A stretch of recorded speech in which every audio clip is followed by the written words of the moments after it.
They jump on you, try kissing you, grabbing you. It has turned into some sort of entertainment, some kind of a game with female journalists. It's rather embarrassing what's happening here, especially at night. The objectification of women in the stands and the sexual harassment of female reporters on camera are leaving many people to wonder if the beautiful game continues to have a problem with sexism. Not long ago, footballers questioned whether women were qualified to comment on the game. While that mentality is mostly in the past, there are still instances of women being treated differently on and off the field. Last week, Getty Images was forced to take down a photo gallery called The Hottest Fans at the World Cup. And Brazilian journalist Julia Guimarães fought off a fan who tried to forcibly kiss her during a live report. Let's talk now to Amy Drucquer. She's a photographer and founder of This Fangirl, a blog dedicated to changing how female football fans are portrayed. Amy, good to have you on the Newsmakers. It's been a great World Cup. There have been some fantastic games, but has it been laced with sexism, and has the coverage been sexist? Well, I think you're right. It has been an incredible World Cup. There's been some amazing matches that have had me on the edge of my seat from the very beginning to the very end. And it's been a brilliant thing to be a part of, especially as what we're doing with This Fangirl. But I think it is undeniable to see that there have been a few cases of sexism in the World Cup. And I think there's a lot that can still be done to include women in the sport, from allowing them to do their job, allowing them to report, allowing them to be a reporter of the game. I think it's awful the way that the Brazilian reporter was kissed by a random man in the street. That's not what football's about, and it's really unfair that women are unable to do their job in football. Right. So, Amy, has it been a microcosm in Russia of a culture?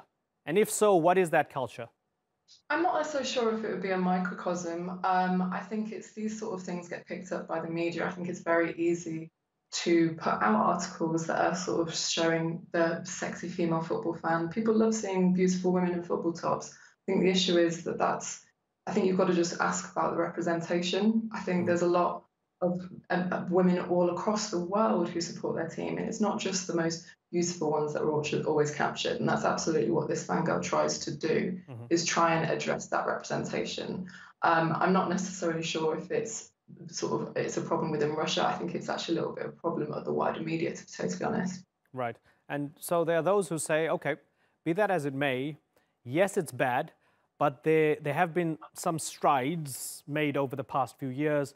It's more normal to have a female pundit, an ex-player maybe, on a panel along with men talking about men's football, a female commentator talking about men's football. For those who say, well, in context, the positives kind of outweigh the negatives because we've come a long way, your response would be what? I think, yeah, absolutely. It's been incredible to see Alex Scott and Eni on these panels, and these women that I've been watching in female football for a really long time. And you're right, absolutely. There are women who are getting more involved in football. I think what you have to look at, though, is actually the retorts to these women. So a lot of people in the UK especially have been sort of shouting quite loudly about the fact that they don't like women pundits because our voices are too shrill, too sharp. They don't care for female opinion within football. So yeah, while there is a little bit more visibility, I think, to be honest, it goes down to a much wider conversation about women having a voice in football, and that's still something that I think people need to fight against. So broadly speaking, are women in many ways still sexual accessories to a testosterone-fueled battle on the field? Is that how men perceive women in football? I would absolutely not say that about every single man. I've been going to football with my dad since I was about 5 years old, and I know for a fact that's not how he feels. And that's not the way that a lot of men feel in general, actually. We've been to a lot of games in the UK, and that's not necessarily the approach. Most, actually, of the men that we've we've been in contact with have been so supportive of what we're doing. But you can't argue the fact that the images are portrayed do put forward a very sexualized image of fans, and that's ultimately what we're trying to change. Right. And how do you change that? Because it is a culture that you want to change. You have governing bodies such as FIFA, mainly made up of old men, right? You have bodies, you have, I guess in the UK, in England, you have the FA and others. What do you do? Do you start from the grassroots up, or do you start from the top down? Do you kind of legislate this in? I don't know how it works. I think that's a really good question, actually, because I think what you said, it's a top down and it's a sort of bottom up approach. So the FA have done incredible things over the last couple of years to really enforce a lot of female participation in football.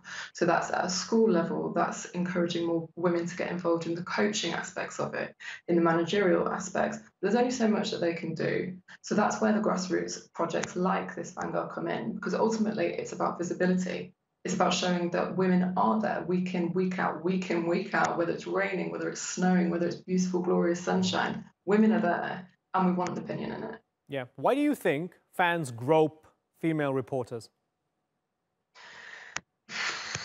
I don't know. I couldn't. I'm not sure if I could answer that one. Yeah. I guess it's just opportunist. It's just the fact that they think they're able to do it. I think that speaks of a much wider problem, to be honest. Okay. So we're in 2018. The World Cup's in Russia this year, 2022, it's in Qatar. What do you want to see happen in the next 4 years in the build-up to that World Cup, which will make you think, hey, we've made progress?